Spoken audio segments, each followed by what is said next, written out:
저도 뒤로 갈수록 점점 무섭더라고요. 그죠. 근데 이 타락과 부패, 또 우상 섬김, 또 하나님을 잊고 사는 그 악순환이 지금의 저와 또 우리의 모습과 아이고. 너무 똑같지 않나 하는 생각이 들더라고요. 그래서 여쭙고 싶은데요.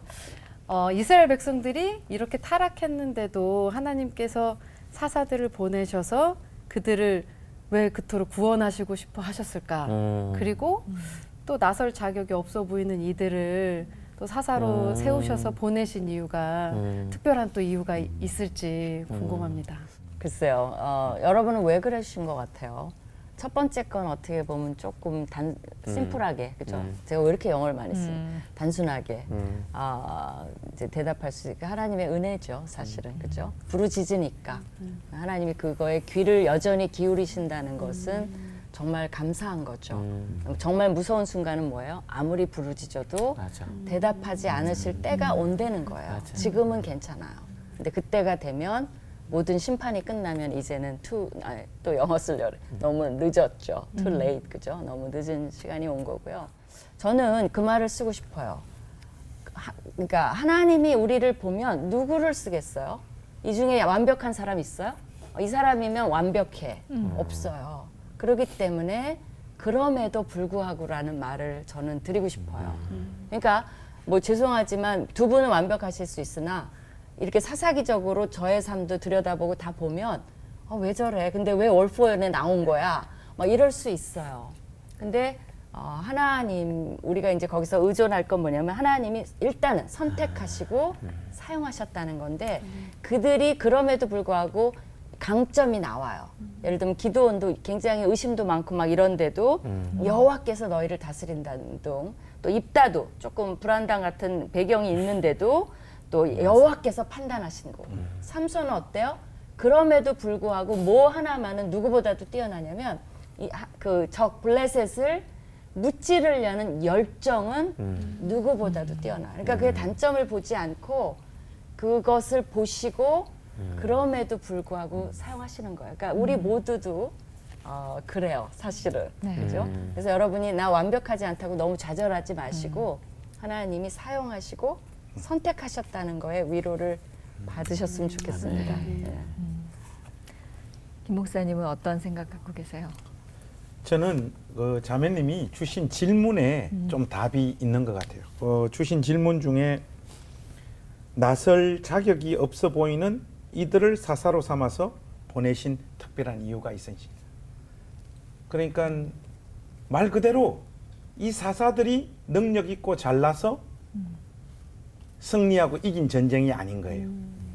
그러니까 우리가 일반적으로 기드온과 300 용사들이다. 이래서 믿음의 용사라고 하는 측면을 부각하지만은 사실은 그 적진의 그 군사들의 수가 바다에 모래같이 쫙 깔린 사람들하고 300명하고 붙어가지고 이스라엘이 이긴다는 게 말이 안 되잖아요. 그것도 촛불을 항아리에 넣어가지고 둥둥둥둥 때리니까 저쪽에서 적진이 혼란에 빠져가지고 승리가 이렇게 찾아오는. 그러니까 이것은 결국 무엇을 우리에게 말하느냐. 이스라엘 백성들 쪽에서 가지고 있었던 어떤 능력이나 자질이 가져온 승리가 아니라는 것을 더 부각시키기 위해서 하나님께서 이런 부족한 사사들을 등장시키셔서 일을 하신 것 같아요.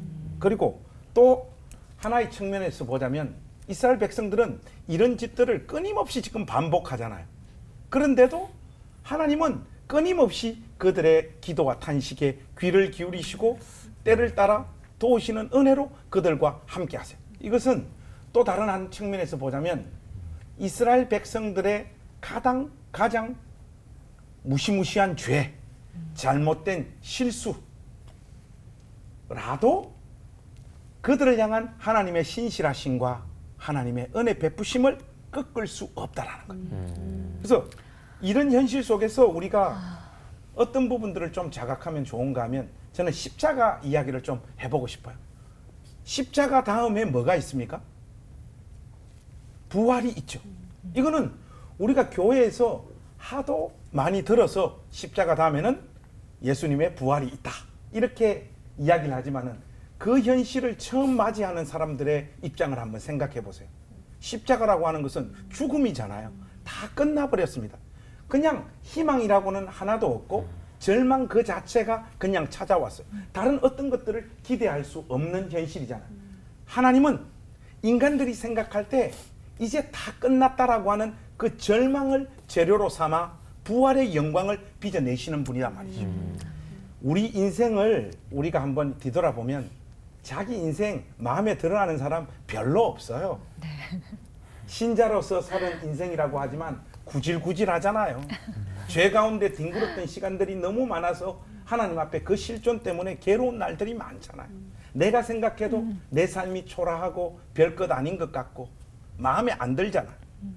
그러나 우리의 이 실존을 바라보면서 우리가 절망하지 말아야 될 것은 하나님의 능하신 손 위에 우리의 이 별 볼 일 없는 삶이 올려지게 되었을 때 하나님 이걸 빚으셔서 하나님의 영광의 찬송이 되게 하는 자리로 우리 삶을 인도해 가신다는 거예요. 저는 이 사사기를 통해서 이스라엘 백성들의 죄와 잘못 뒤에서 강하게 능력 있게 오묘하게 역사하시는 그런 하나님의 손길들을 우리가 좀 느꼈으면 좋겠습니다.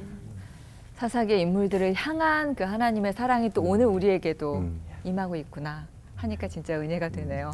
이거는 목사님 마지막으로. 두 분이 다 네. 얘기하셔서 그냥 네. 종합해보면 네. 그래서 사사기는 복음인 것 같아요. 이스라엘 사람들은 끊임없이 죄짓고 하나님은 끊임없이 은혜를 베푸시고 네. 그리고 사사도 다 부족한 사람들이잖아요. 예를 들어서 뭐 삼갈 같은 경우는 딱 한 줄 나옵니다. 네, 그 아나스의 아들 삼갈, 이 소 모는 막대기로 나라를 구원하더라. 어떤 면으로 참 생각하면 우습죠.